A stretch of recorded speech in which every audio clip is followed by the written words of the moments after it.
Hello mga kaabangers! Once again, ito po ang inyong kabanong. Ayan po, at ako po ay magla-live narration na naman po uli ngayon. Bakit po kanyo? Dahil po naka 300,000 subscribers na po tayo. Grabe, no? Parang kailan lang po nasa 100,000 po yung unang pagpapakita natin ng ating live narration. At ngayon po ay nasa...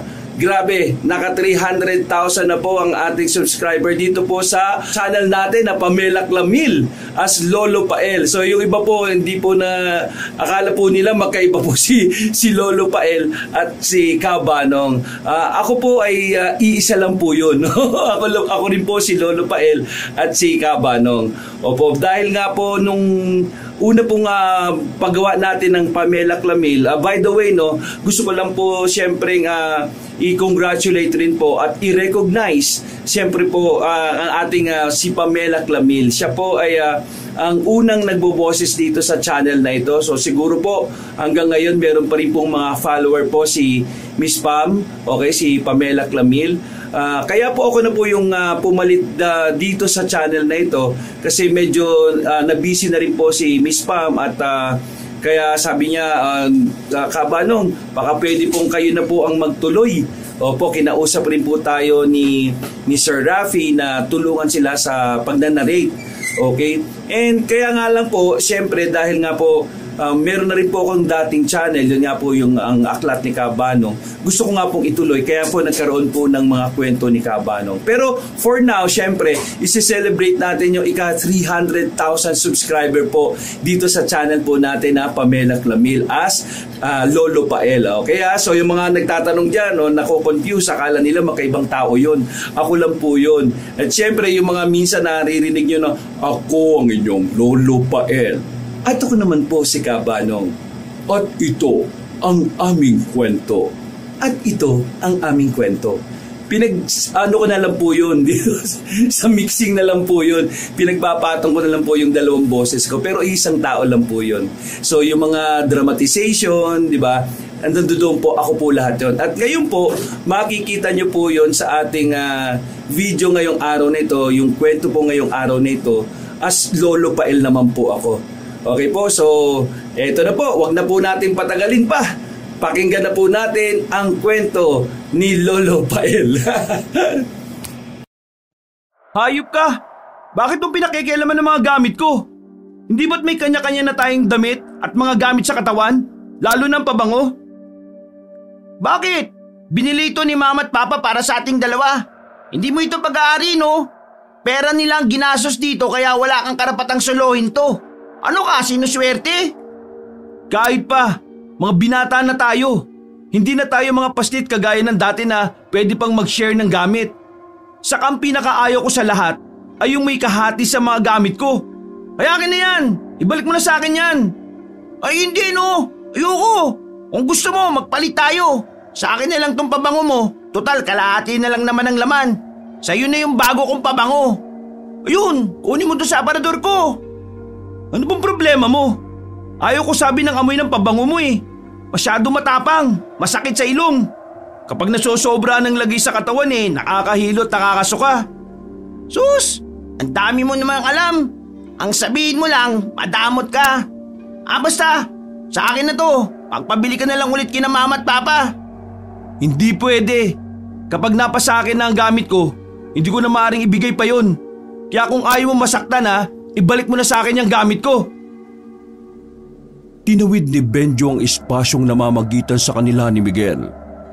Pilit niyang inaagaw ang pabango sa kamay ng kanyang kapatid.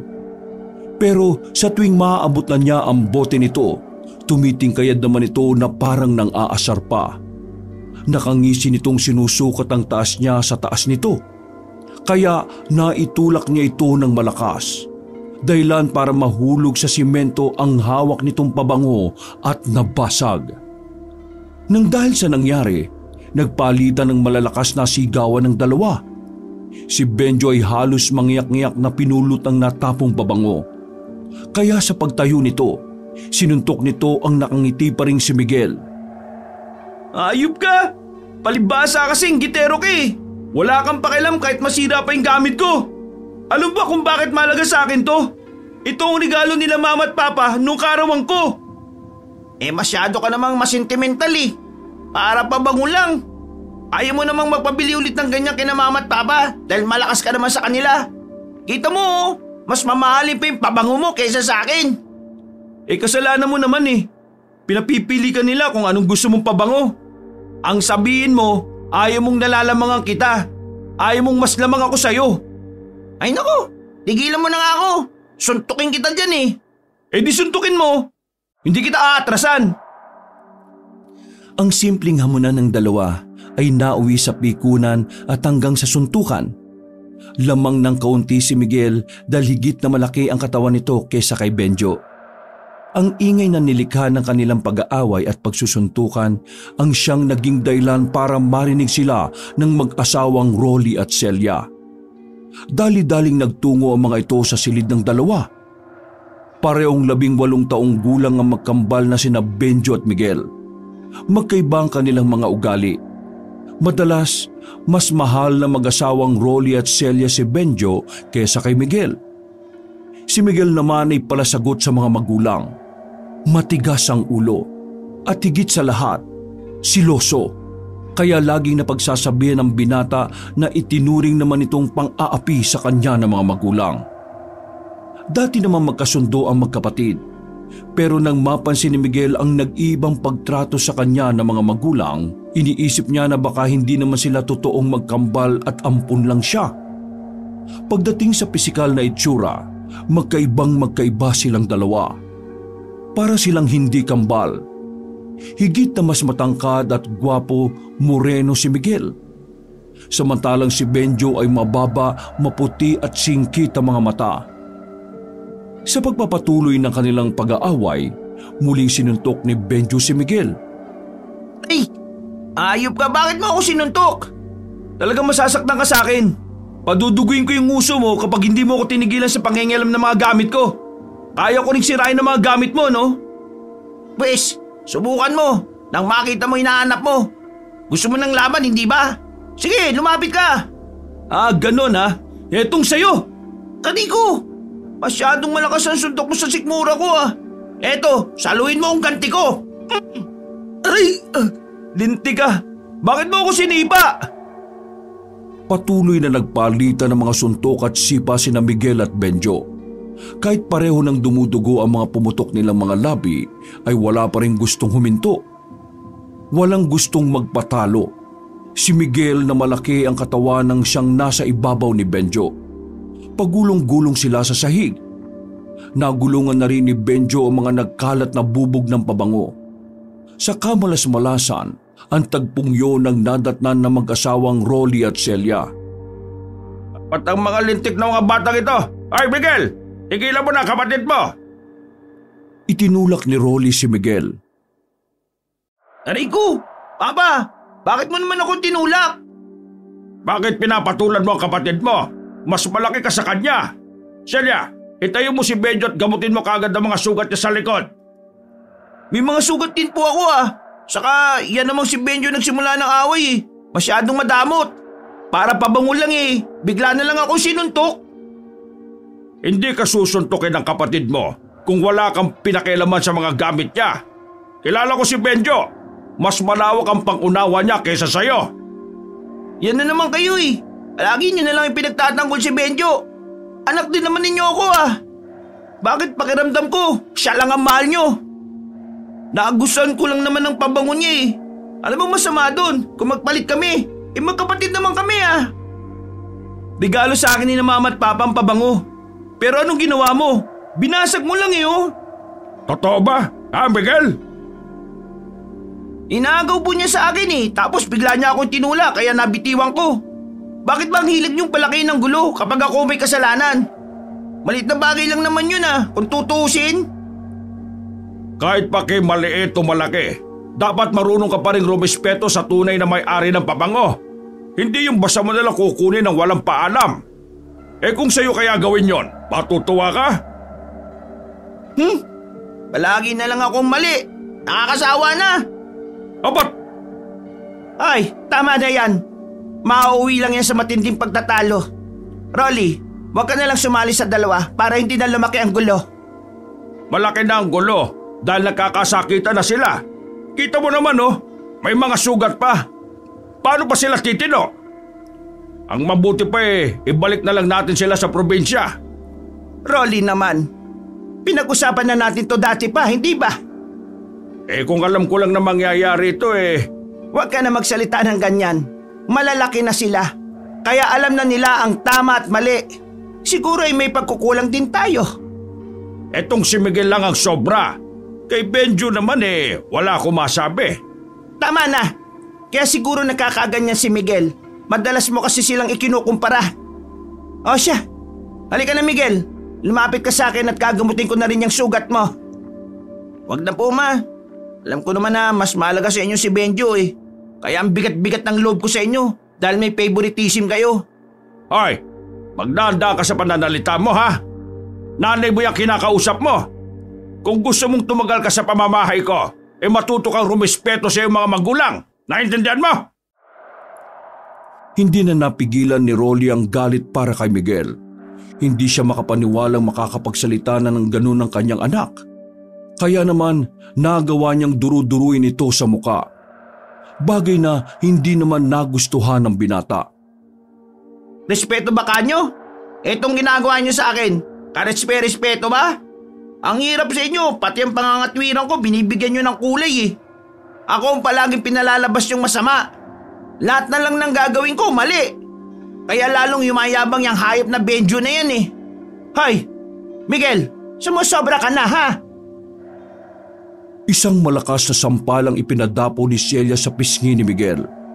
Naningkit ang mga mata nito habang tinitingnan ang nabiglang si Miguel. Hawak ng binata ang namumula nitong pisngi dahil sa sampal ng ina. Ngayon lang nito nakitang magalit ang ina kaya tagos hanggang buto ang sakit. Mama, bakit niyo naman ako sinampal? Ganyan ka ba namin pinalaki ha? Magmura sa harap namin? Diyan sa ugali mo kaya ka namin madalas mapagsabihan. Pero ang dating sa'yo ay lagi ka namin pinag-iinitan. Ikaw palagi ang ape, napapagalitan. Bakit? Masisisi mo ba kami? Ngayon, kung sasama ang loob mo sa akin dahil nasampal kita, sige, lumayas ka. Total malaki ka na. Kaya mo na bang mabuhay mag-isa? Kahit ano pang sabihin nyo, si Benjo lang ang mahal ninyo. At ako, wala akong halaga sa inyo. Kaya madali lang sa inyo ang palayasin ako Dahil lang totoo, hindi nyo ako anak. Abay sana nga, hindi na lang kita inalagaan, pinalaki. Kung ito lang din naman ang mapapala namin ni Rolly sa iyo. Napayak na si Celia dahil sa sagutan nila ni Miguel. Mama, tama na. Huwag na po kayong umiyak. Kasalanan ko po. Hindi, wala kang kasalanan. Ang laki lang ng ipinagbago ng kapatid mo. Parang hindi ko na siya kilala. Bakit ka ba nakakaganyan, Miguel? Dahil lang ba sa pabango ng kapatid mo? Bakit? Bakla ka ba? At pati gamit ng kapatid mo pinag-iinteresan mo? Ano pa bang kulang sa sinasabi mong pagmamahal, ha? Lahat ibinigay na namin ng iyong ama. Damit, pera, bahay at saganang pagkain. Kulang pa ba sa inyong lahat yan? Sige, pagtulungan niyo ako. Magkampihan kayo. Total, ako lang naman ang masama sa pamilyang ito Kaya magsama-sama kayo. Tinangkang umalis ni Miguel pagkasabi niya ng lahat ng yun. Hoy! Bumalik ka rito, Miguel! Saan ka pupunta? Bumalik ka rito! Galit na lumabas ng silid si Miguel. Hindi siya lumingon sa pagtawag ng kanyang ama. Masamang-masama ang loob niya sa pinapakitang pagmamalasakit nila kay Benjo. Parang sasabog ang dibdib niya dahil sa inis. Kaya ang malalaking hakbang ng kanyang paa ay nauwi sa pagtakbo. Huminto lamang si Miguel sa kanyang pagtakbo nang marating niya ang paanan ng isang bundok. Dito siya madalas magpalipas ng sama ng loob. Merong malinis na ilog sa may paanan ng bundok na yon. Sa gilid ng ilog ay may naglalakihang mga bato at maraming mga bulaklak. Walang bahay na makikitang nakatayo sa paligid. Tanging ang malaking puno lang ng akasya ang nagsisilbing tambayan niya sa tuwing pinapagalitan siya ng kanyang mga magulang. Doon ay tahimik siyang umiiyak habang nagngingit-ngit ang kanyang kalooban. Pakiramdam niya, hindi siya kawalan sa kanyang mga magulang. Idinaan na lang niya ang lungkot sa pagdampot ng maliliit na bato saka inihahagi sa ilog. Mukhang napagalitan ka na naman ng mga magulang mo. Narito ka na naman eh. Dahil ba kay Benjo? Si Sonia yon, ang nag-iisang matalik na kaibigan ni Miguel. Madalas silang magkita sa lugar na yon, kaya't palagay na ang loob niya sa 17 anyos na dalaga. Maganda si Sonia, balingkinita ng katawan at magaan kausap. Kaya sa tuwing naririnig niya ang boses nito, ay nawawala ang galit niya. Wala namang bago eh. Palagi nilang pinapalabas na ako masama, walang kwenta at suwail na anak. Kasi mas gusto nila si Benjo kumpara sa'yo. Kumusta ka na nga pala? Ayos lang naman ako. Nakita lang kitang nagmumukmok mag-isa kaya't lumapit na ako. Ikaw, kumusta ba? Mukha kasing malala na ang naging away ninyo. May mga sugat ka pa kasi sa labi at pisngi. Baliwala lang to. Kaunting alcohol lang, maghihilom na ang sugat. Pero, ang sakit ng kalooban, abang buhay na sigurong magdurugo. Humarap si Miguel kay Sonia at hindi niya ito sinulyapan sa mukha dahil alam naman niyang nakatingin din ito sa kanya. Hindi naman sa kinakampihan kita, pero bakit ganun sila magpakita ng pagmamahal sa inyong magkapatid? Ang kakambal mong si Benjo ang higit nilang pinapaboran kaysa sa'yo.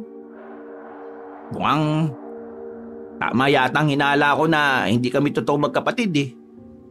Ay teka, maupo nga muna tayo dun sa putol na saan ng akasya. Masakit ang katawan ko dahil sa pag-aaway namin ni Benjo eh. Halata nga. Parang binugbog ka ng 10 kabayo eh. Nako, mas bugbog sarado inabot niya kaysa sa akin. Pagmamalaki ni Miguel kay Sonia habang nilalapitan nila ang naputol na sanga ng akasya. Pagdating nila sa tapat ng sanga ay naupo sila at nag-usap. Kaya naman pala hindi ka tumitingin sa akin kanina. Dumudugo pala ang labi mo. Nakakainis nga eh. Makakabawi na sana ako kung hindi lang dumating si Papa para awating kami. Ako pang itinulak ng tatay ko para kay Benjo. Ay nako, nakakainis talaga kapag naalala ko yung mga nangyari. Hindi tuloy mapigilan ni Miguel ang hindi maipakita sa dalaga ang panggigigil niya sa kapatid. Dahil sa pagpadyak pa niya sa lupa ay napangiti niya si Sonia. Pagkatapos ay bigla ring sumeryoso ang mukha nito.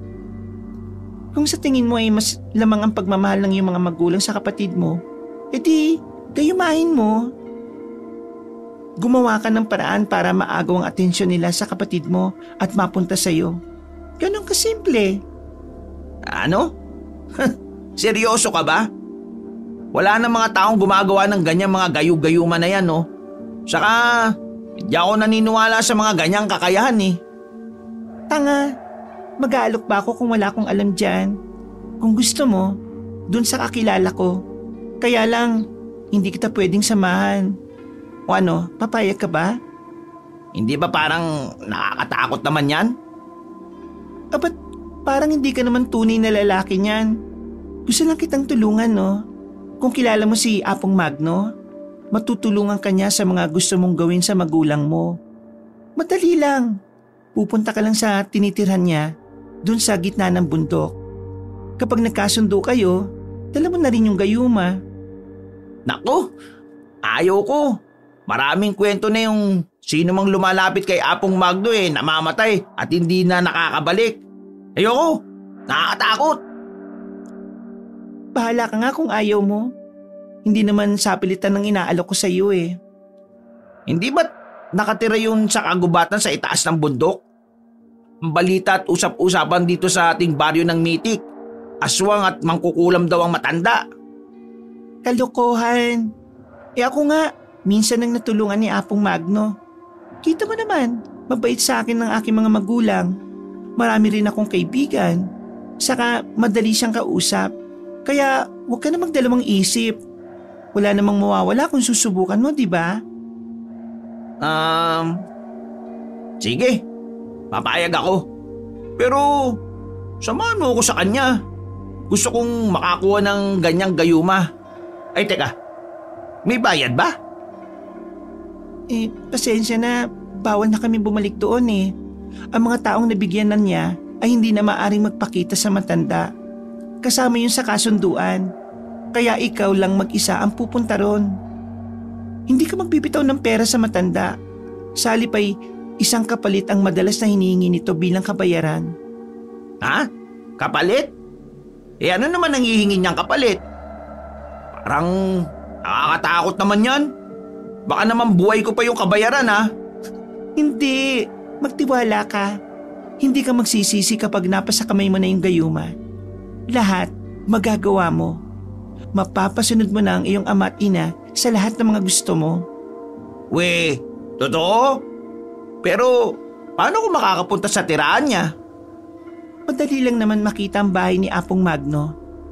Nag-iisa lang naman ang bahay niya sa gitna ng kagubatan. At dapat, bago ka pumunta roon, dapat alam mo na kung anong ibibigay mong kapalit. At dapat sigurado ka na kaya mong ibigay yon. Nahulog sa malalim na pag-iisip si Miguel dahil sa sinabi ni Sonia. Iniisip niya kung ano ang pwede niyang ibigay bilang kapalit ng gayuma. Kung magkakaroon na siya ng bagay na yon, ay magagawa na niyang masolo ang pagmamahal ng kanyang mga magulang. Biglang sumagi sa isip ni Miguel ang kanyang kakambal. Ano kaya kung ito ang gamitin niyang kabayaran? Si Benjo ang ipapalit niya para sa gayuma. Wala siyang pakialam kung mapahamak pa ang kanyang kapatid. Ang mahalaga sa kanya ay ang makuha ang pagmamahal ng kanyang mga magulang. Hoy, hindi ka na nagsalita dyan. Kailangan malaman ko kung anong araw ka pupunta sa kanya.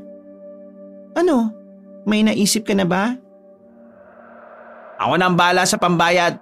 Pwede na ako kahit ngayon. Total, pasado 10:00 pa lang naman ng umaga eh. Ano? Sigurado ka na ba? Oo nga. Ay teka, sandali. Kukuha lang ako ng mga gamit sa bahay. Para naman may maibaon ako sa oras na gabi na ako sa daan. O sige, bilisan mo. Kailangan makabalik ka kagad ha. Huwag mo nang pangaraping abutan ka ng dilim sa daan. Bundok yon. Delikado dahil nagkalat ang mga masasamang elemento sa paligid. Kaya mag-iingat ka kapag nasa iyo na ang gayuma. Pumunta ka ulit dito para matulungan kita kung paano mo gagamitin ang gayuma ha. O sige, salamat. Aalalahan. Tatandaan ko yan. Masayang masaya si Miguel nang tumayo sa kanyang kinauupuang sanga ng puno. Para siyang nagkaroon ng pag-asang matutupad na ang mga pinapangarap na pagmamahal ng kanyang mga magulang. Malalaki ang mga hakbang ng kanyang paa na tinahak niya ang daan pauwi sa kanilang bahay. Kumuway pa si Sonia sa malayo habang nakatanaw sa kanya. Pagdating niya sa kanilang bahay ay nakita niyang nakaabang sa pinto ang kapatid na si Benjo na nakahalukip-kip ang mga braso nito sa katawan habang masamang nakatingin sa kanya. Sa pagsilip naman ng kanyang ina sa pinto ay nakita siya nito. Seryosong mukhang ipinakita pa sa kanya kung paano nito hinila sa loob si Benjo para gamutin. Sa pagkakataong yon ay binaliwala niya ang kanyang nararamdaman. Sa halip, pumasok na lang siya sa loob ng kanilang bahay na parang walang nakita. Nilampasan niya ang mga ito habang abala sa ginagawa. Nang tuluyang mapasok ni Miguel sa loob ay saka naman nagsalita ang kanyang ina habang abala pa rin ito sa paglilinis sa sugat ni Benjo. Akala ko ba'y naglayas ka na? Hindi mo na kasi pinansin ang pagtawag ng iyong ama sa pangalan mo. Bakit nagmamadali kang pumasok? Saan ka na naman papupunta? Kukunin ko lang po muna yung mga gamit at bag ko. Doon na muna ako sa kaibigan ko si Alex. Mukhang Paninindigan mo na ang paglalayas ah. Siguraduhin mo lang na babalik ka. Pero kapag madilim na at wala ka pa, hahanapin kita. Nako, huwag na po kayo magkunwaring nag-aalala sa akin. Hindi naman effective. Alagaan nyo na lang yung paborito nyong anak. Oh, bakit napunta na naman sa akin ang usapan? Hindi na nga ako nagsasalita para lang hindi ka na magmukhang api. Masyado mo naman pinapalaki yung problema. Ang sabihin mo, masyado ka lang sip-sip. Magsasalita pa sana si Miguel pero dumating na ang kanyang ama. Oh, bumalik ka na pala, Miguel. Teka, saan ka ba pupunta ha? Seryoso ang mukha ni Rolly at parang dismayadong ibinaba nito ang dalang bag. Mukhang natanggal na naman ito sa trabaho. Mainit ang ulong diretsyong tumingin ito sa mukha ni Miguel. Nooy isa-isang isinisilid ni Miguel sa kanyang bag ang ilang mga gamit na dadali niya sa bundok. Ay Miguel, tinatanong kita. Saan ka pupunta at bakit magdadala ka ng bag? Oh, wala ho. Gusto ko muna maglakad-lakad at mapag-isa. Ay lentik, kami ba ay pinaglololo ka ba? Saan ka ba talaga pupunta? Baka sumasama ka na sa mga barkada mong mga pasaway rin katulad mo ha? Maglalakad-lakad pero may dalang bag? Ano ka, sira? Pupunta lang po muna ako sa kaibigan. Saka mabubuting tao sila. Mahal nila ako at naiintindihan nila ako. Mas gusto ko silang kasama kaysa manatili sa bahay na ito. Sino mga kaibigan? Kilala ko ba? Dapat alam ko. Para kung hindi ka makakauwi ng gabi, alam ko kung saan ka pupuntahan. Wala na po kayo dun. Pwede ba? Bakit ang dami naman yung tanong? Bakit hindi kami magtatanong nag-aalala kami sa iyo? Pagak na napatawa si Miguel na may kasamang pangungutya. Hinarap niya ang kanyang ama sabay sabit sa balikat ng kanyang bag. Hindi nawawala ang ngiti niya sa labi. Sa ganoong paraan niya ipinapakita ang pagre-rebelde sa mga magulang. Hindi niya akalain ng salitang pag-aalala ay magdudulot sa kanya ng parang isang insulto.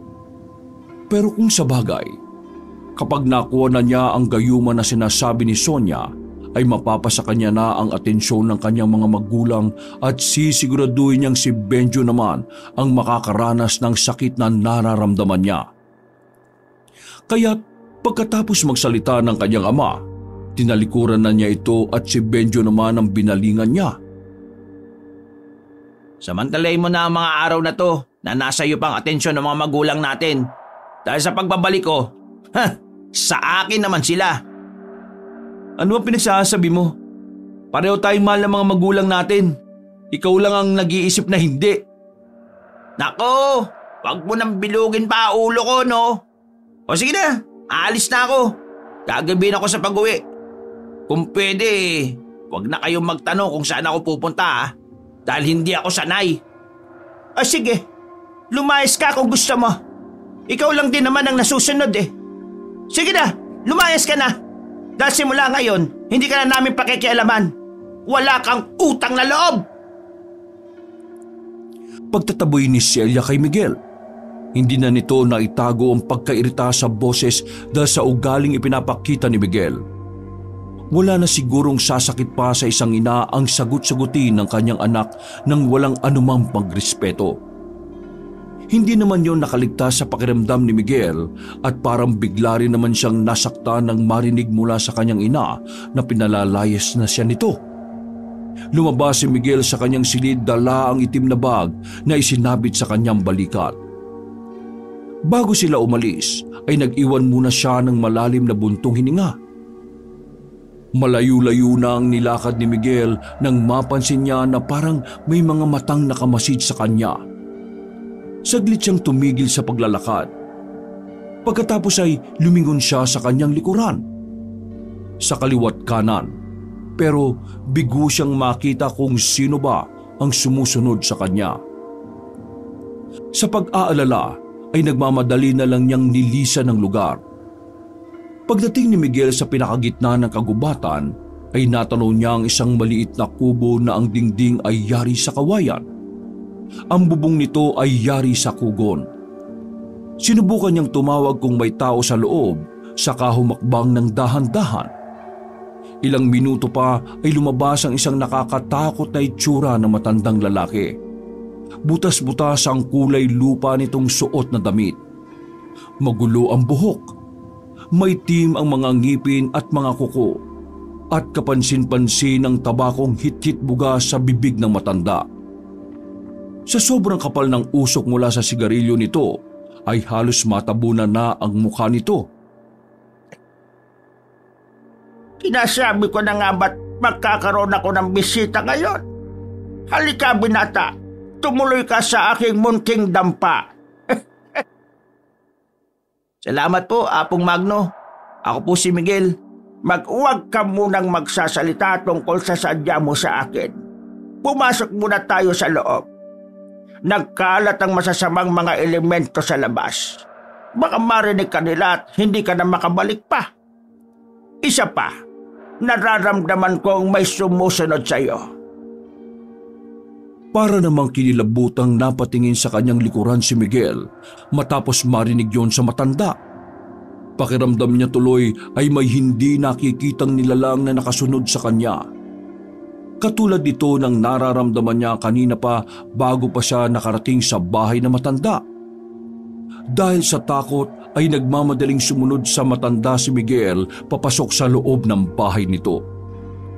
Sa loob ay nakita niyang may mga bungo ng hayop na nakasabit sa bawat dingding ng bahay. May bungo rin ng tao. May papel, lapis, damit at dahon ang makikita na nakapatong sa ibabaw ng lumang lamesa. Maupo ka, binata. Kukunin ko lang ang mga gayumang hinahanap po sa aking baol. Po, pero wala pa naman akong binabanggit na gayuma sa iyo ah. Gayuma lang ang meron ako. Halos lahat ng mga taong lumalapit sa akin ay tungkol sa gayuma ang pakay. Pero ibang nararamdaman ko sa iyo. Matinding pagnanais, gahaban at makasariling kagustuhan ng nangingibabaw sa iyo. At dahil dyan, ibang gayumang ibibigay ko sa iyo. Kahit ano pa po yan, basta matutulungan ako sa problema ko. May dala ka bang pampayan? Ha? Wala po akong perang dala. Pero kung pangalan ng kapatid ko, pwede po ba yun? Alam ko nang yan ang sasabihin mo bilang kapalit sa gayuma. Nakikita mo ba ang papel at lapis sa harapan mo? Kunin mo. Isulat mo ang pangalan niya. Ako na ang bahala kung ano ang kukunin ko sa kanya.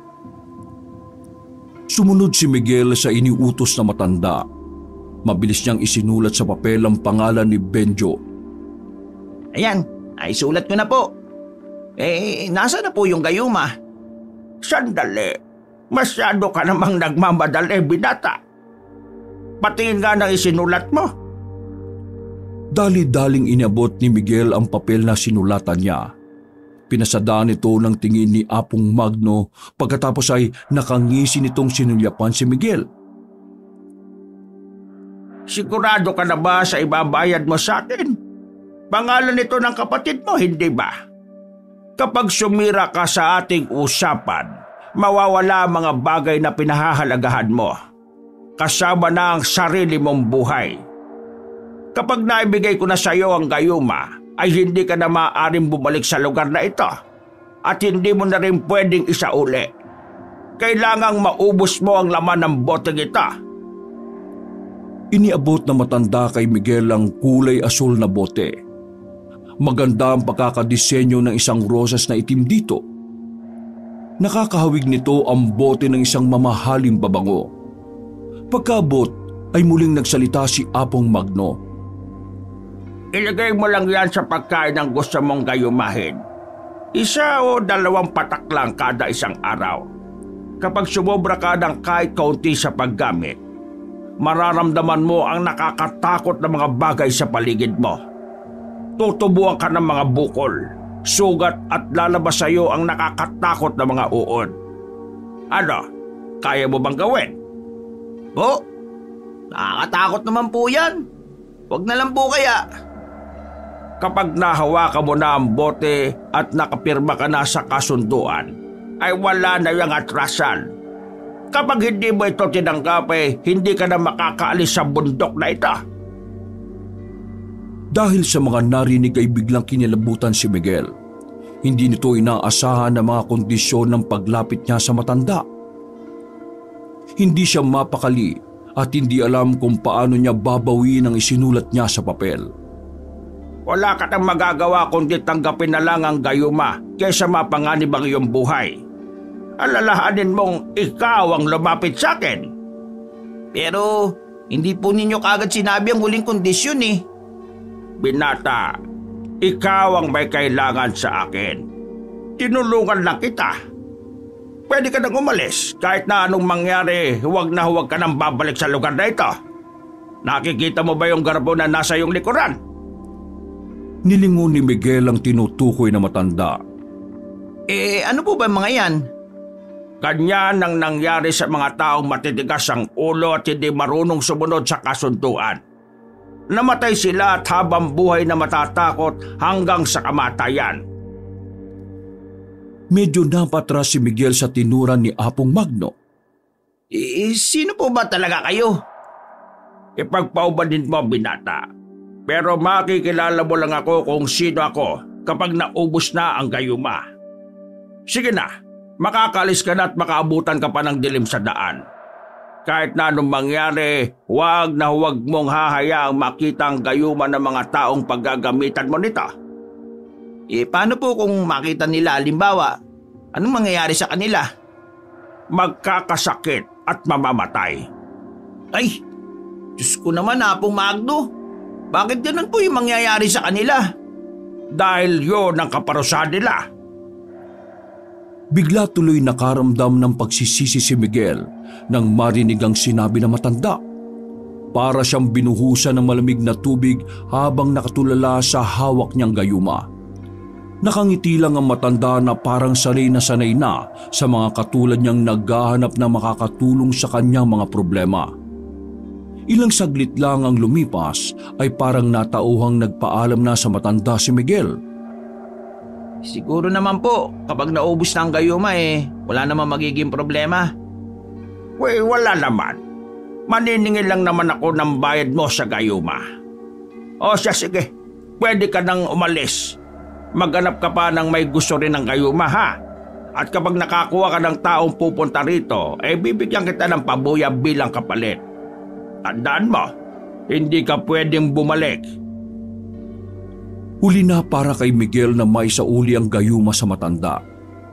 Kahit nagdadalawang isip ay itinuloy na lang ng binata ang kanyang paglalakad. Bigla siyang napahinto, hindi kalayuan sa bahay na matanda.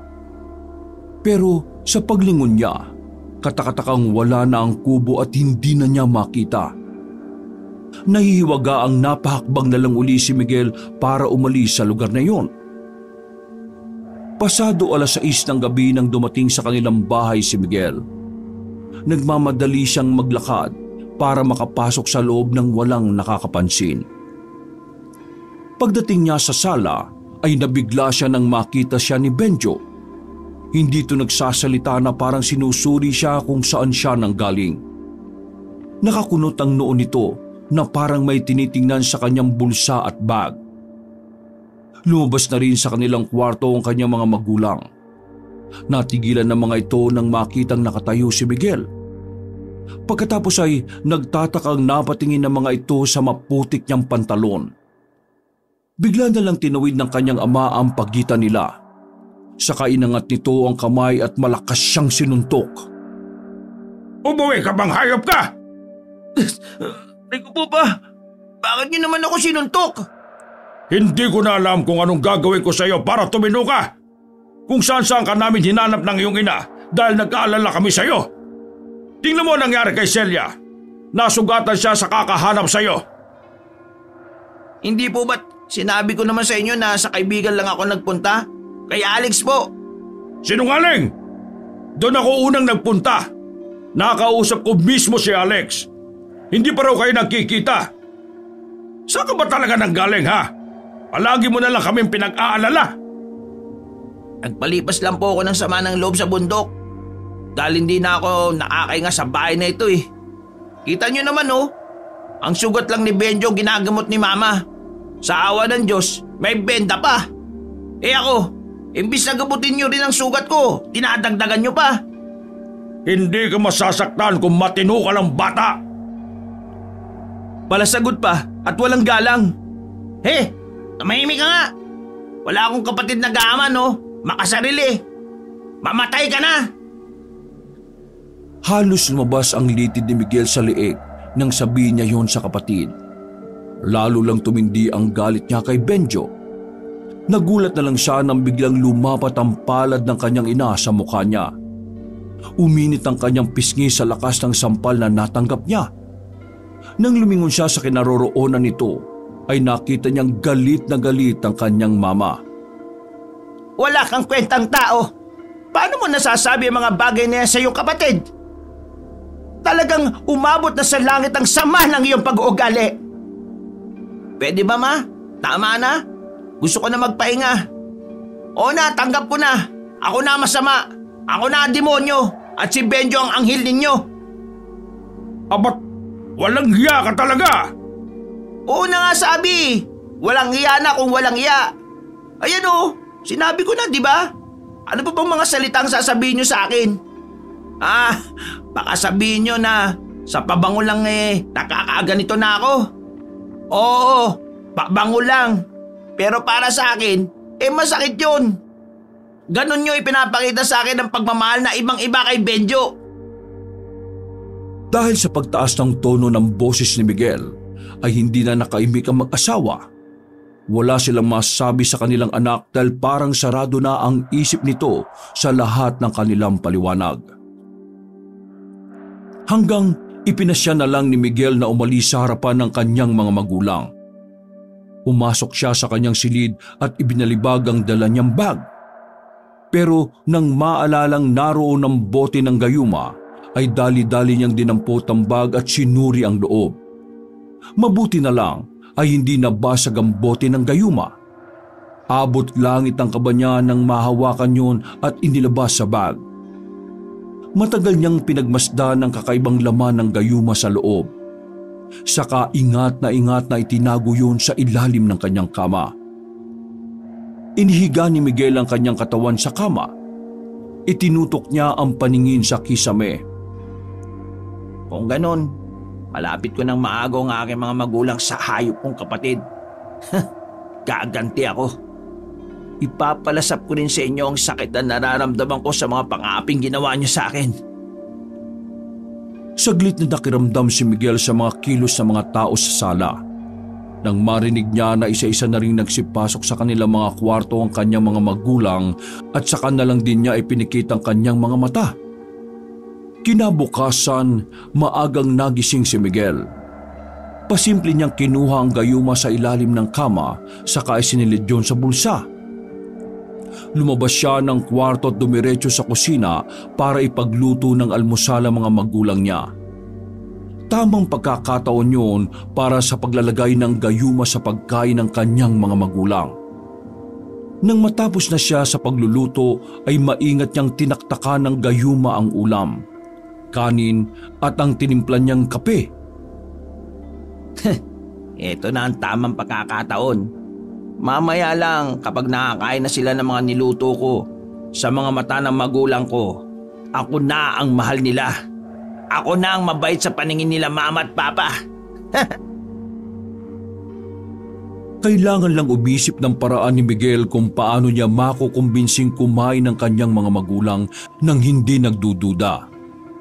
Magpapanggap siyang humihingi ng tawad. Nang maisip niya yon, ay sabik niya agad na kinatok ang pinto ng kwarto ng kanyang mga magulang.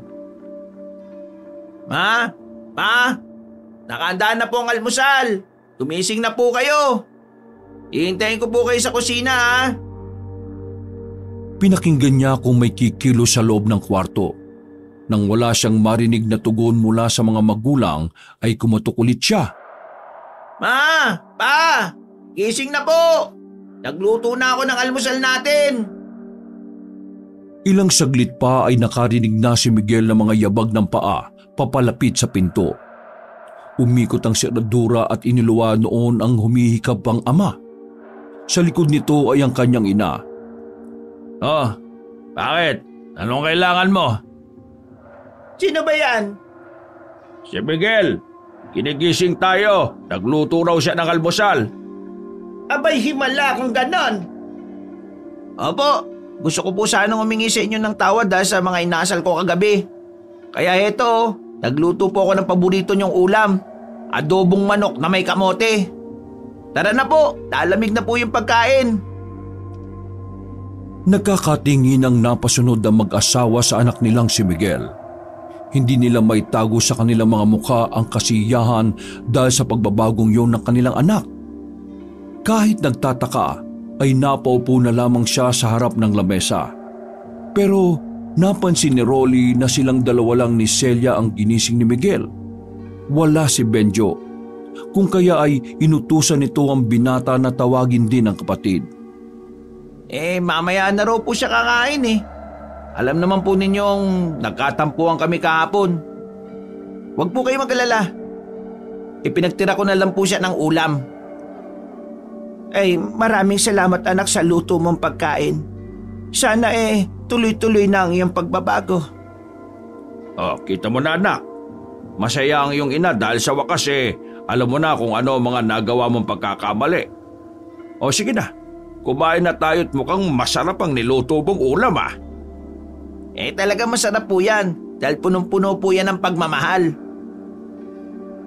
Habang sumusubo ng kanin at ulam ay masayang pinagmasdan ni Miguel ang kanyang mga magulang. Hindi niya maitago sa kanyang ngiti ang kagustuhan niyang makita ang pagbabagong kilos ng mga magulang. Habang tahimik ang mga ito sa pagkain ay palihim siyang sumulyap sa ulam na niluto niya. Ganado ang kanyang mga magulang sa pagsubo. Hanggang sa naubos na ang mga ito ang ulam. Tumayo si Celia at lumapit kay Miguel. Niyakap nito ang anak bilang pasasalamat.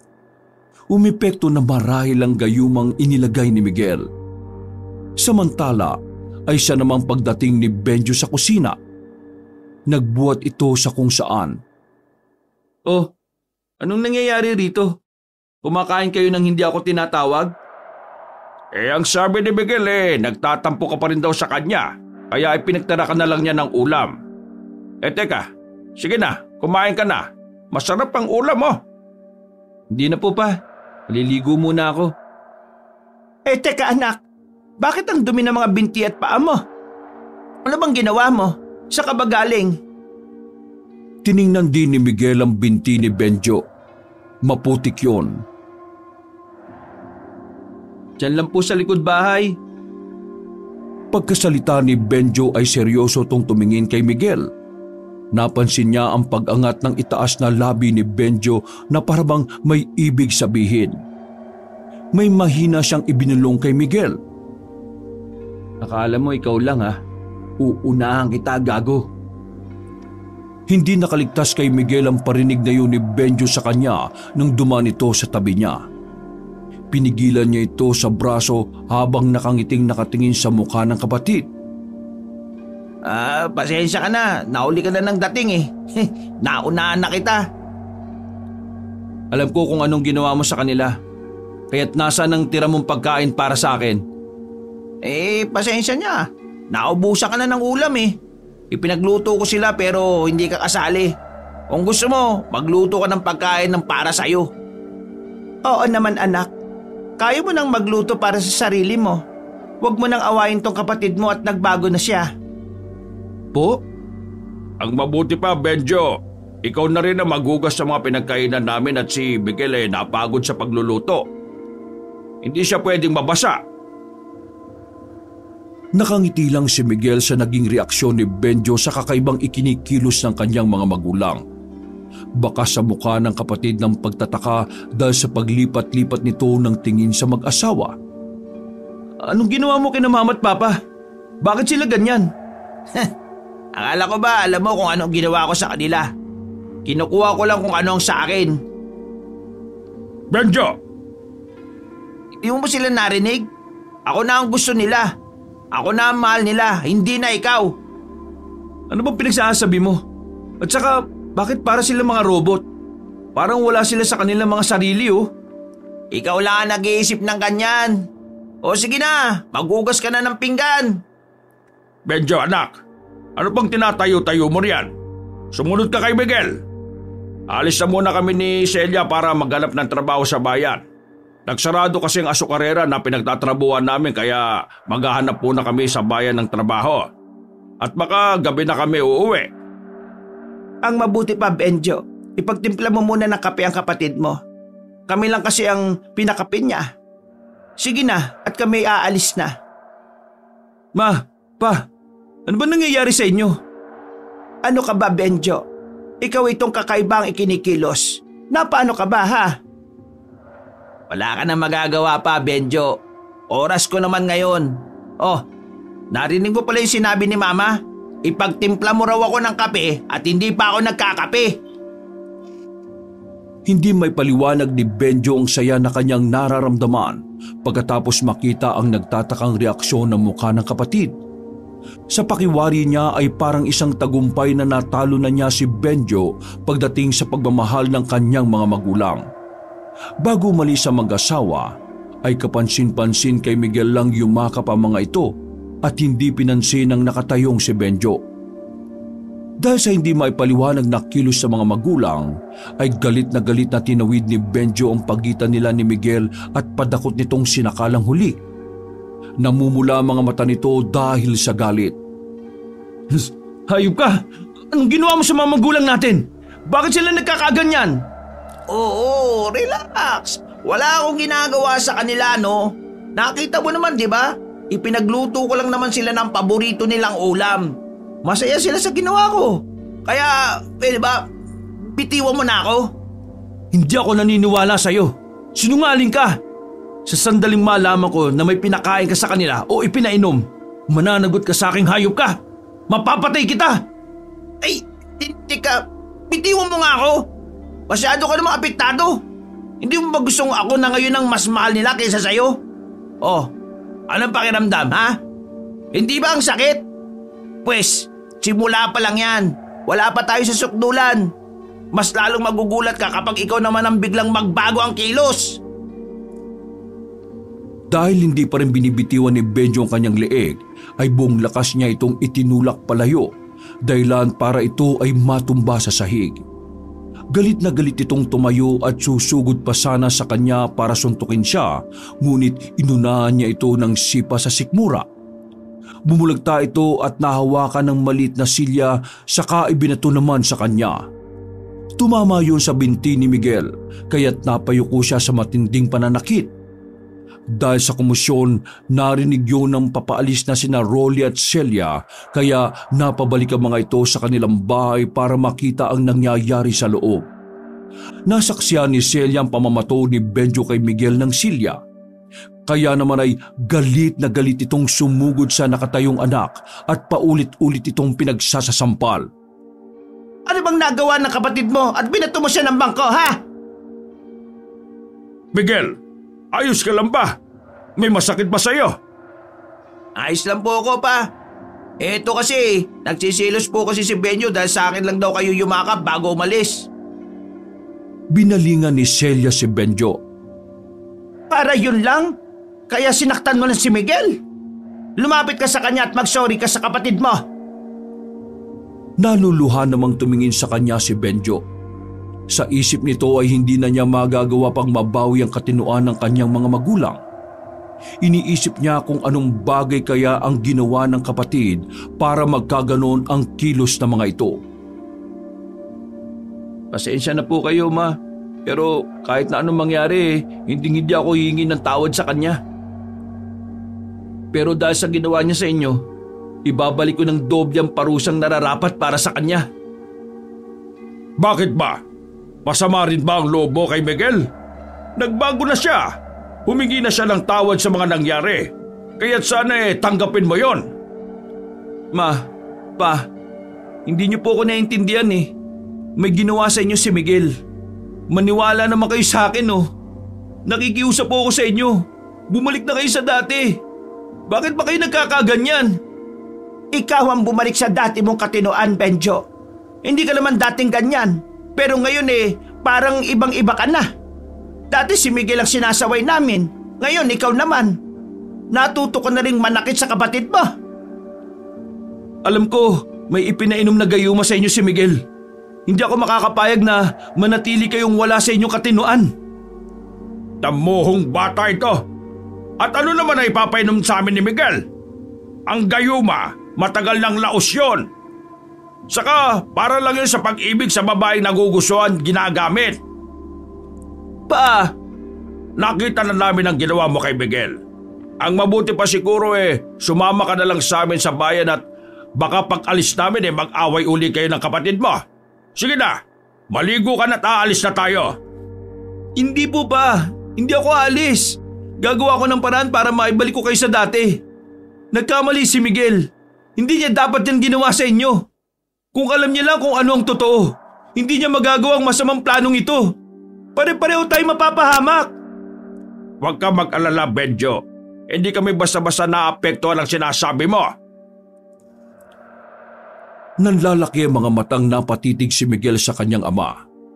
Paano pala kung hindi nga tumatalab ang gayuma? Anong gagawin niya? Kailangan maubos niya ang laman ng bote para hindi magkaproblema. Kaya lang ay hindi siya nagpahalata na parang nagre-revolusyon ng utak niya dahil sa pag-aalala. O sige, kung ayaw mong sumama aalis na kami. Pero kapag naulit pa yung pag-aaway niyo pareho namin kayo palalayasin sa bahay ko. Naintindihan niyo? Pasensya na po pa. Pero kailangan ko po talagang magpaiwan dito. O sige na, Rolly. Tayo na't makagabihin pa tayo sa daan. Tumango naman si Rolly pero binalingan pa muna si Benjo. Umalis ka na sa harapan ko at baka hindi ako makapagpigil babugbog pa kita. Huwag mo nang uulitin na saktan ng kapatid mo. Kung hindi malilinti ka sa akin. Opo. Alam ko kaya niyo sinasabi ang bagay na yan dahil sa ginawa sa inyo ni Miguel. Hindi na sinagot ng mag-asawa ang pagmamaktol ni Benjo. Sinulya pa na lamang ng mga ito ang nakatayong si Miguel bago umalis. Mag-iingat po kayo, ma, pa. Pinandilata naman ng mga mata ni Benjo si Miguel na lalo namang nakadagdag sa kasiyahan ni Miguel. Akala niya ay hindi umepekto ang gayuma. Pero sa nakikita niyang galaw ng mga magulang, mukhang tuloy lang ang bisa noon. Habang silang dalawa na nga lang ni Benjo ang natira sa loob ng bahay, si Benjo ang unang umiwas ng tingin at nilampasan lang nito si Miguel nang tumuloy ito sa kusina. Nakita niyang nagsalang din ito ng pagkain at hindi na umimik.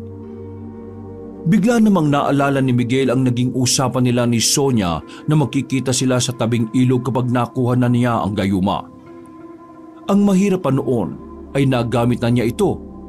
Sana'y hindi magkaroon ng problema sa kung paano niya nagamit ang gayuma sa mga magulang.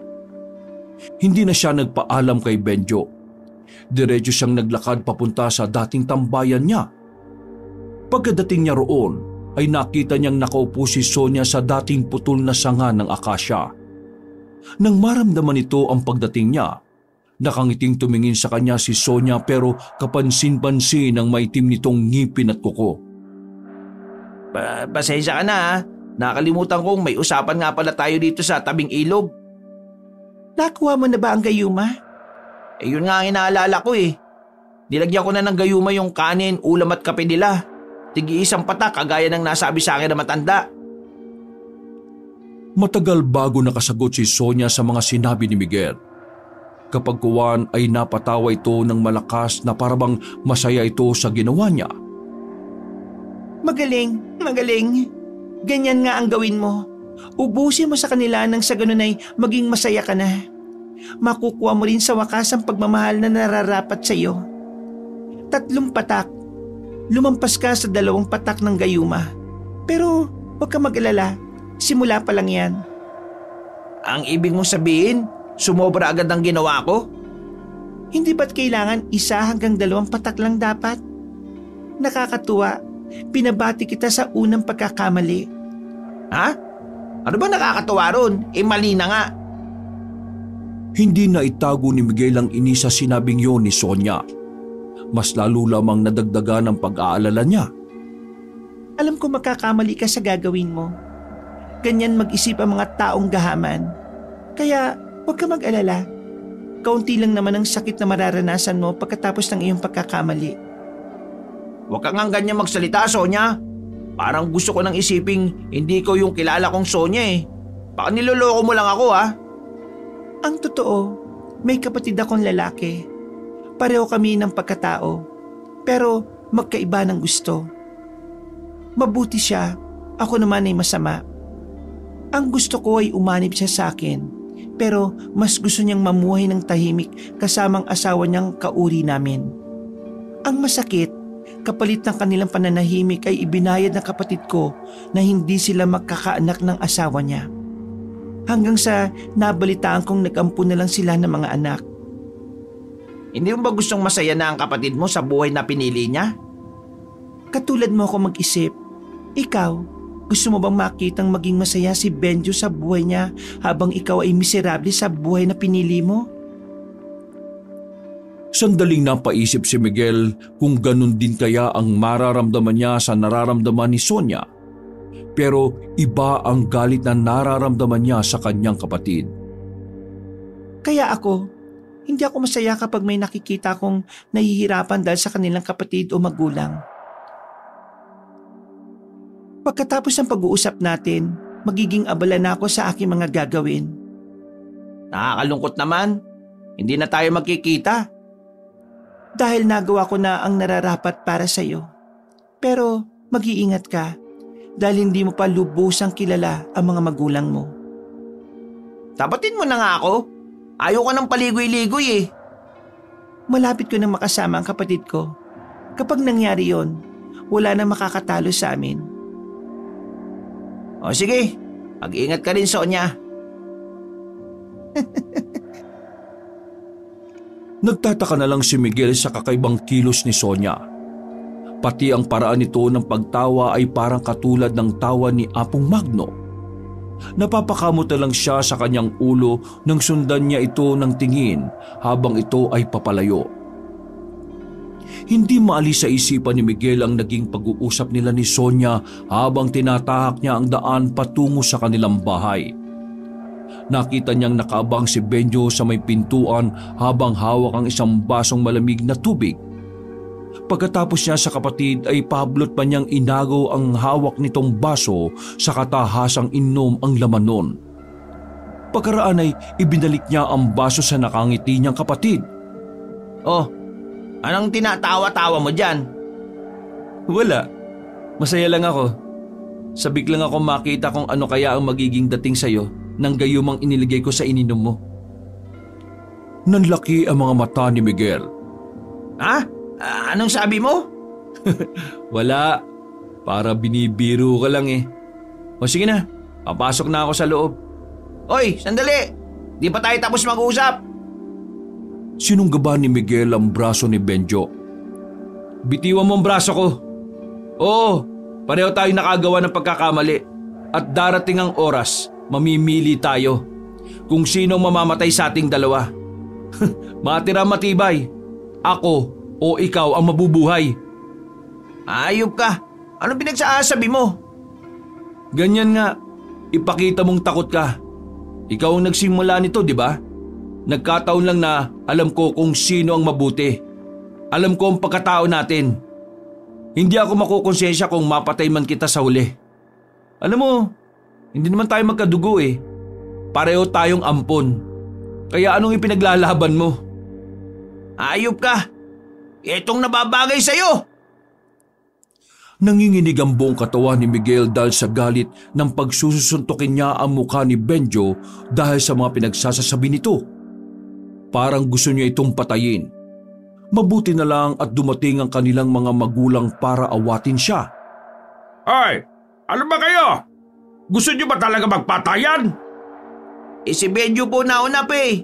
Sinabi po niya na hindi kami magkadugo. Na hindi niyo kami tunay na mga anak. Na kami daw ampon lang. Nakakatawa. Nagsumbong pa. Ikaw lang naman ang hindi nakakaalam eh. Kaya nga nagpapakabait ako sa kanila dahil tumatanaw ako ng utang na loob sa kanila. Pa? Ma? Totoo ba yun? Anak, magpapaliwanag ako. Anak, hindi namin sinasadyang saktan ka. Ayaw naming malaman mo dahil baka hindi mo matanggap. Pero alam ni Benjo, ako lang ang hindi. Kaya pala wala akong maramdamang pagmamahal sa inyo dahil hindi nyo kami totoong anak. Pero mahal ka namin na parang isang tunay na anak. Magsasalita pa sana si Miguel pero bigla-bigla siyang nakaramdam ng pananakit ng binti at sikmura. Umiiyak na bumagsak siya sa sahig habang namimilipit sa sakit. Natataranta namang napalapit si Celia sa anak at ganun din si Rolly. Kaagad nitong sinambot ang pulso ni Miguel at pinakiramdaman ang pintig. Diyos ko, Celia! Kinukulam ang anak natin! Magmadali ka! Kunin mo ang mga gamit ko sa aparador! Pero nangako tayo sa isa't isa na hindi na tayo babalik sa ganon. Wala na tayong pagpipilian dahil kung hindi natin to gagawin, mapapahamak si Miguel. Bumalatay ang takot sa mga mukha ng mag-asawa habang hindi malaman ang gagawin sa namimilipit na ring si Miguel. Si Benjo naman ay nagtataka ring nanunood lang sa ikinikilos ng mag-asawa. Pati ang pagkuha ni Celia ng mga gamit sa aparador ng ama ay sobra rin pinagtakhan ni Benjo. Abala ang mag-asawa sa paglalapat ng lunas sa tiyan at binti ni Miguel. Pero ganun na lang ang paghilakbot ni Rolly nang makita ang mga bukol sa katawan ng anak. Diyos ko, Celia! Ano mga bagay na ito? Isang palatandaan ng kulam gamit ang isang kulay asul na bagay. Kung hindi ako nagkakamali, mukhang natuntun na tayo ng kapatid mo, Rolly. At ngayon ay ginagamit niyang anak natin para umanib tayo sa kanya. Hindi siya magtatagumpay sa mga binabalak niya. Magkakamatayan muna kami. Sa pagkakataong ito ay sumingit bigla si Benjo. Isang gayuma pa. Nakagawa si Miguel ng pagkakamali sa gayumang iniligay niya sa pagkain ninyong dalawa. Ganun din ang gayumang ipinainom ko sa kanya. Ikinagulat naman ito ni Rolly. Ano? Nagkatinginan ng mag-asawa sa sinabing yun ni Benjo. Hindi sila makapaniwalang umabot sa ganoong paraan ang ginawa ni Miguel. Pa, tulungan mo ako. Ang sakit ng sikmura ko at saka ang binti ko. Parang may mga gumagalaw na tumitibok-tibok pa at ang sakit po. Talagang pati kami ginayuwa mo para ikaw ay mahalin namin. Bakit mo ginawa yan, Miguel? Alam mo ba kung sino ang tumutulong sa iyo? Si Sonia po ang tumulong sa akin, ma. Sonia? Sinong Sonia? Saan siya nakatira? Sa tabing ilog lamang po kami nagkakilala eh. Pero hindi ko po alam kung saan siya totoong nakatira. Sinabi niyang humingi raw ako ng gayuma kay Apong Magno. Ano? Nabibiglang napatayo si Rolly sa sinabi ni Miguel. Nag-aalalang napatingin ito sa nakaupo ng si Miguel at ganoon din kay Benjo na kinababakasan din ng mukha ng pag-aalala, takot at pagkabalisa. Batay sa kinikilos din ni Benjo, parang bigla rin itong nataranta.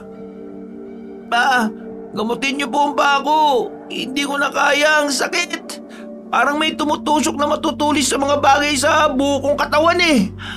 Sakit. Magagumot ko lang yan kapag naidetalyo mo sa akin kung anong itsura ni Sonia. Maganda po siya at maputi. Pero napansin kong maitim po yung kanya mga kuko at mga ngipin. Saan kayo madalas magkita at magkausap? Sa tabing ilog po. Nakita ko papa si Miguel sa tabing ilog na sinasabi niya. Pero hindi po babae ang kausap niya, kundi isang lalaking butas-butas na kulay lupang damit na suot. Magulo ang buhok at nakakatakot ang itsura. Diyos ko, Rolly, ang Kuya Magno mo nga. Hindi, babae po ang kausap ko pa, hindi lalaki. Tama ang kapatid mo, Miguel. Lalaki talaga ang kausap mo at hindi babae. Hindi si Sonia kundi si Kuya Magno ang nakausap mo. Nasa ilalim ka ng hipnotismo niya para gawin ang bagay na ito. Ikaw ang ginamit niya para kalabanin ako. At nangyari ito sa iyo dahil naghangad ka ng atensyon mula sa amin. Ikaw naman, Benjo. Paano mong nalamang lalaki ang kausap ni Miguel? Sinundan mo ba siya? Po, ay... Hindi makasagot si Benjo. Huwag na lang muna nating isipin yan. Ang mahalaga kung paano natin mapapagaling si Miguel. Nasaan ba yung mga gamit ko, Celia? Oo, heto na. Hawak ko na. Kung ganon, ipaparamdam ko sa nangulam sa ating anak na alam ko na ang ginawa niya. Hindi ako makakapayag na saktan niya mga anak natin. Umupo sa tabi ni Miguel ang kanyang ama, saka kinuha ang mga gamit sa maliit na baul. Inilabas nito ang isang bilog na manika na kulay puti. Ano mga yan pa? Bakit meron kayong mga gamit na yan? At saka meron din kayong karayom. Teka, isa rin kayong mangkukulam? Oo, kaming dalawa ng mama mo. Ang totoo ay kapatid ko si Kuya Magno. Paris yung dalawa, hindi kami magkasundo sa lahat ng bagay. Mabuti ang pinili kong landas at siya naman ay masama. Ang pagkakaiba lang namin, ipinanganak kaming may alam sa itim na karunungan. Ang pagkakatulad lang namin, ipinanganak kaming may alam sa itim na karunungan. Kaya nagalit ang kapatid ko at ang gusto niya umanib ako sa kanya na parang tauhan lang. At dahil sa kasakiman, sama ng loob at pagiging rebelde mo sa amin, ikaw ang ginamit niya para kami ay paanibin sa kanya. Dahil sa ginawa mo, maaaring manganib ang buhay nating lahat. Hindi po yung mangyayari, ma. Tatalunin siya ni Papa. Mahihirapan siya dahil mas malakas na ngayon ang Kuya Magno. Nagulat naman ang tatlo nang biglang makita nila si Benjo naman ang nabuwal sa kinatatayuan nito. Biglang nagkikisay at wala sa tamang kilo sa mga mata nito. Rolly, tingnan mo ang mga binti niya. Miguel, sabihin mo, dalawa ba kayong humingi ng gayuman ni Benjo? Hindi po pa, ako lang. Celia, alalayan mo mula si Benjo. Alam ko na kung bakit nangyayari to sa inyong dalawa. Dahil ang inakala niyong gayuma ay isang Adam na kapit ng isang mangkukulam. Sa sandaling mahawakan niyo ang bote, kayo ang unang kakapitan ng kulam. Kami mga may kapangyarihang itimang maliligtas. Ibig sabihin nito ay kayo talagang punteriya ni Kuya Magno. Nilapitan ni Rolly ang nangingisay pa rin na si Benjo. At sa unang pagkakataon ay nakaramdam ng pag-aalala si Miguel sa kapatid. Nang mahawakan na ni Rolly ang nakaigang si Benjo, doon niya napansin ang mga bagay na nasa balat nito. Maliliit na butlig na may mga gumagalaw-galaw pang hayop o insekto sa loob. Pinagmasdan muna mabuti ni Rolly ang balat ng anak at nakita niya na may lumabas pa roon na maliliit na mga uod. Diyos ko, ano to pa, ma? Bakit nagkaroon ng butlig si Benjo at may mga uod pa? Saka mga bukol. Hindi kaya marumi dati ang mga binti ni Benjo dahil pinuntahan din niya si Kuya Magno. Nasaan ang gayuma, Miguel? Kaya mo bang kunin yun at dalhin dito? Opo, ma. Sandali po't kukunin ko. Pero sumingit muna si Rolly. May inuutos kay Miguel. Ikuha mo muna ng malinis na tela, alkohol at saka bulak at lilinisan ko muna ang sugat ni Benjo. Ako, may utos ka ba sa akin, Rolly? Huwag na, Celia. Malakas ang kalaban natin. Baka mapahamak ka. Ako nga harap sa kanya. Kulam sa kulam. Ibabalik ko sa kanya ang ginawa niya sa mga anak natin. Panahon na para kalabanin ko siya. Pero, papaano ka? Kapatid mo pa rin si Kuya Magno. Pero ang mga anak ko sinasaktan niya. Kahit hindi ko sila kadugo, ay mahal na mahal ko sila. Yun ang salitang narinig ni Miguel habang hawak nito ang bote ng gayuma.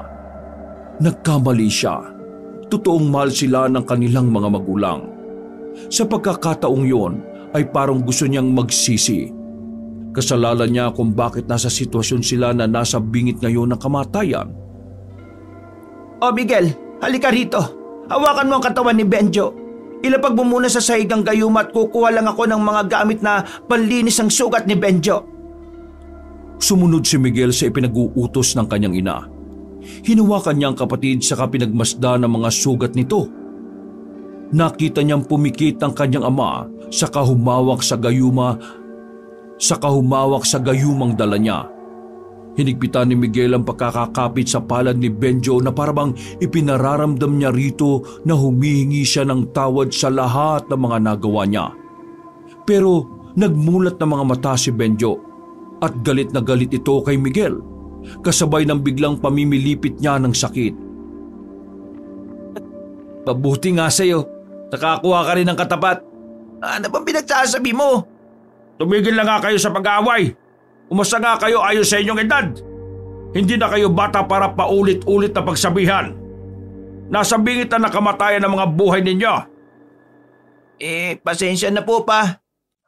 Gumamit siya ng gayuma pa at hindi kayo nagagalit sa kanya. Tumahimik ka! Parang wala kayong pinagsamaan bilang magkapatid Nakita ko kung paano niya ginawa sa inyo yung panggagayuma. Tama lang sa kanya makulam. Pero pati ikaw ay kinukulam na rin. O baka ikaw naman ang totoong kumukulam sa inyong kapatid? At para hindi ka mapaginalaan kunwari kinukulam ka na rin. Pa, wala po akong ginagawang kulam kay Miguel. Pero bakit mo alam na kinulam nga? Siguro tama ang kapatid mo. Ipinakulam mo siya dahil sa madalas niyong pag-aaway. Hindi ko po yung magagawa pa. Hindi ko akalain ganyan na pala kasama ang tingin sa akin. Namagitan naman si Celia sa nangyayaring sagutan ng mag-ama. Wala namang ibig sabihin to ng papa mo, Benjo. Saka kung hindi naman nangyari to sa kapatid mo hindi kami magtatanong sa inyo dahil ikaw lang naman ang madalas na kaaway ni Miguel. Sumabat din si Miguel. Ayan nyo naman, hindi naman po aamin yan Tama na! Sinusubukan ko lang alamin ang mga bagay-bagay at baka sa halip kayong dalawa na ang nagkukulaman. Tumahimik na kayo! Pumikit na si Rolly at sinagawa ang ritual. Hinawakan ni Rolly ang dalawang anak saka umusal ng kung ano. Kinuha nito ang manika saka tinusok-tusok ng karayom. At sa bawat tusok ng karayom sa katawan ng manika, doble ang balik sa katawan ng magkapatid kaya halos magkasabay ang mga itong nasaktan. Sa kabilang banda ay walang kaalam-alam si Rolly na natatalo na niya ang kapangyarihan ng kulam ni Apong Magno. Patuloy sa pag-atake si Rolly laban sa kulam ng kapatid. Biglang naalala ni Rolly ang kapit ng kulam sa bote. Kaya't dinampot niya yun saka binasag. Tama ko! Isang patak sa pagbasag ang kontra sa kanyang kulam. Pero maaring mapahamak si Kuya Magno dahil sa ginawa mo, Rolly. Siya ang pumili ng lantas niya, Celia. Kaya wala akong magagawa kung mamamatay siya sa gagawin ko. Ang mahalaga mailigtas ko ang aking mga anak.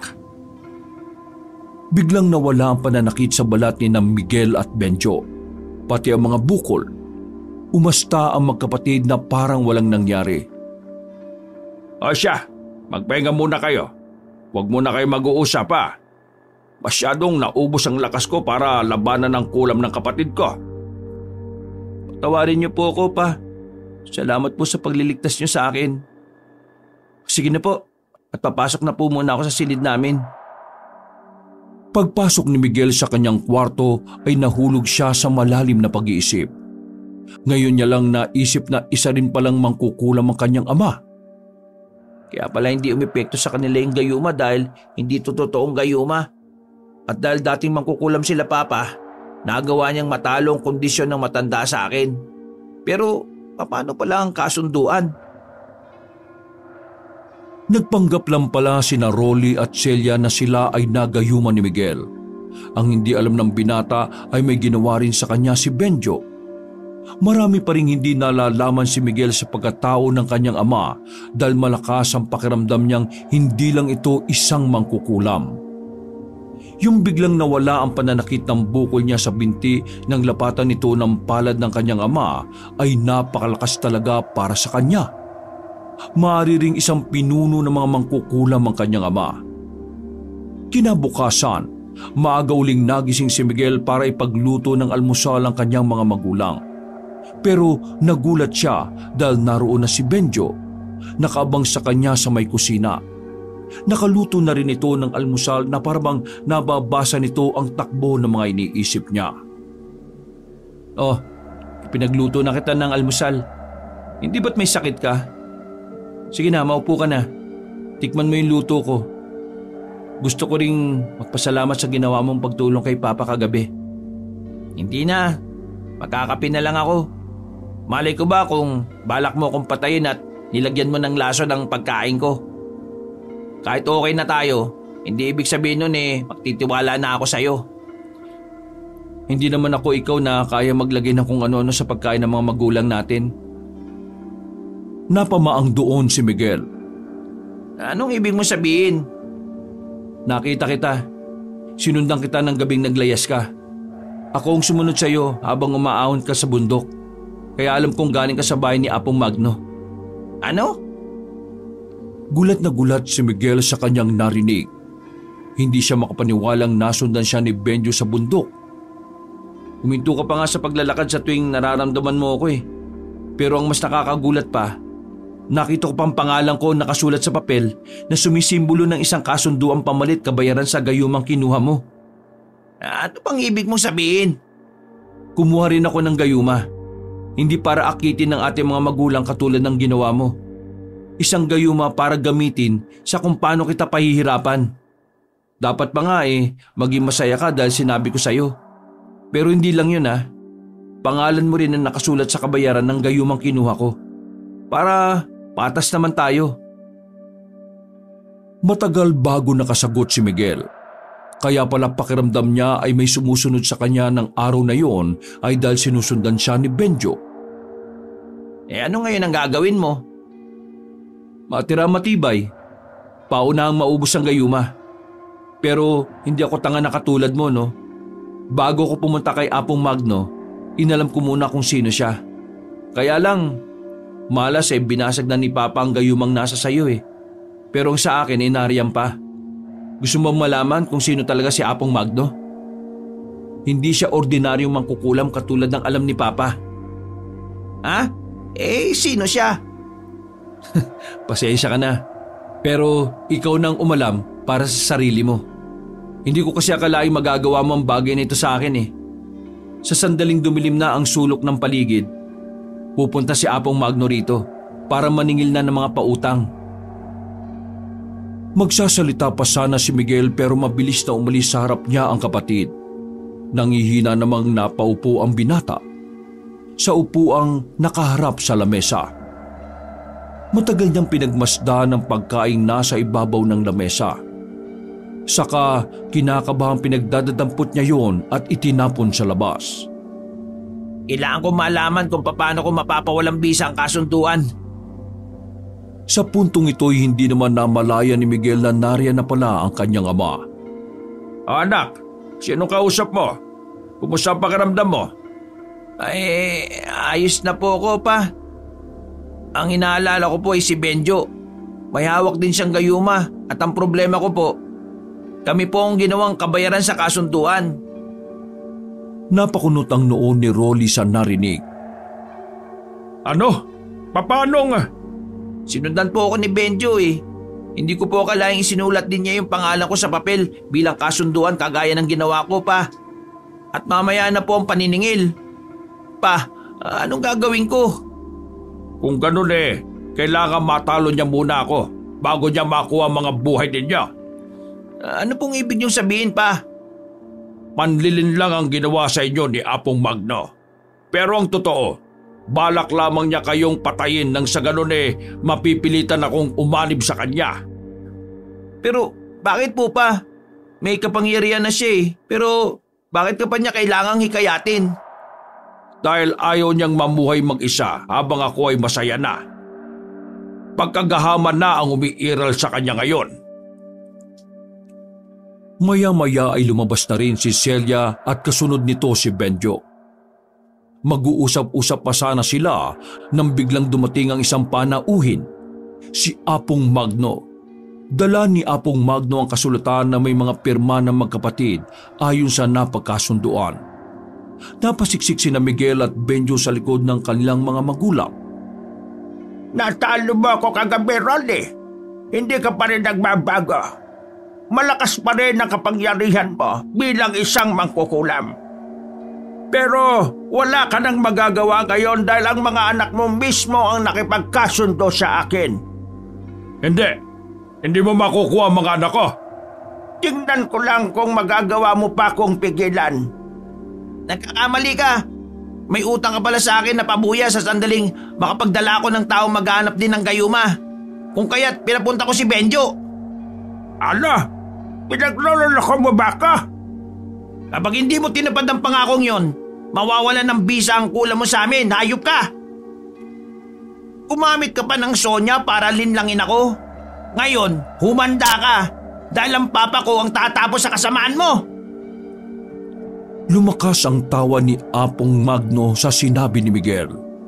Mabuti na lang ay nakisang-ayon naman si Benjo sa mga tinuran ni Miguel. Tama, si Miguel nga nagpapunta sa akin para humingi ng gayuma sa'yo. Kaya may hiling ka na dapat mong tuparin. Nasa akin pa ang gayuma. Isang patak pa lang ang nagamit ko. At ayon sa napagkasunduan, kailangan maubos mo na yon bago ka maningil ng bayad. Natigilan si Apong Magno sa sinabi ni Benjo. Pero dahil sa masama ang matanda, ora mismo'y inatake nito ng kulam si Miguel. Nagkapit-kapit ang buong mag-anak para pigilan ang pangungulam ni Apong Magno kay Miguel. Sa sobrang lakas ng kapangyarihan ng dilim ay parehong napatumba sina Apong Magno at Rolly. Aba! Wag kayong lalapit! Wag niyong hahawakan ng inyong ama! Magmadali ka, Benjo! Kunin mo ang gayumang nasa iyo at ibuhos mo sa nakahigang si Apong Magno! Ganun nga ang ginawa ni Benjo. Sa mismong katawan ni Apong Magno niya ibinuhos ang gayuma.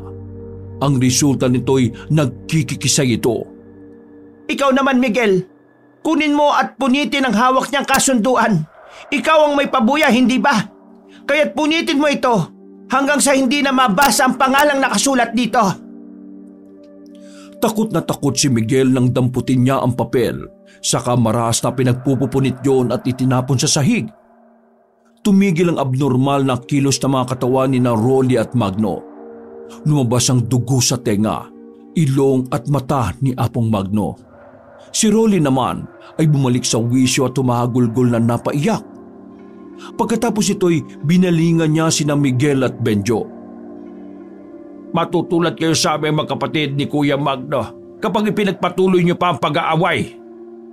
Wala na ngayon ang aking kapatid at pasakit yon para sa akin. Malungkot na napayoko sina Celia, Miguel at Benjo at napatingin sa wala ng buhay na katawan ni Apong Magno. Makaraan ay muling nag-angat ng ulo si Celia nang mapagtantong tapos na ang lahat.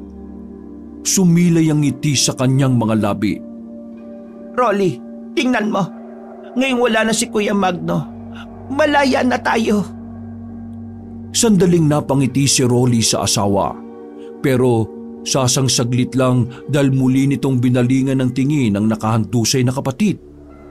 Pinagmasdan ni na Miguel at Benjo ang kanilang ama habang payukod na nilapitan nito si Apong Magno. Maigpit at naluluhang niyakap nito ang wala ng buhay na kapatid. Nagkatinginan naman sina Benjo at Miguel at tila nagkaintindihang napayakap sila sa isa't isa. Nang makita naman ito ni Celia, siya man ay madamdaming niyakap na rin ang magkapatid. Wakas! So, mga kaabangers, ayun po ang ating special na video ngayong araw na ito para sa inyo. So shoutout po syempre sa lahat ng mga kabangers dyan, yung mga team OFWs, yung mga team palengke, mga team driver, mga team empleyado, mga team mga bakery, mga team grocery, mga team mga nasa mga negosyante. Ayan, may mga negosyante rin palang nakikinig sa atin, no? At siyempre sa lahat po ng mga nakikinig na hindi ko mababanggit maraming salamat po talaga sa inyong walang sawang pagsuporta po sa Pamela Clamil Channel at siyempre kay Lolo Pael at ganoon din sa akin po kay Kabanong. So muli, ito po si Kabanong na nagsasabing salamat po mula sa aking puso. Mag-iingat kayo palagi and God bless you all. Avesala!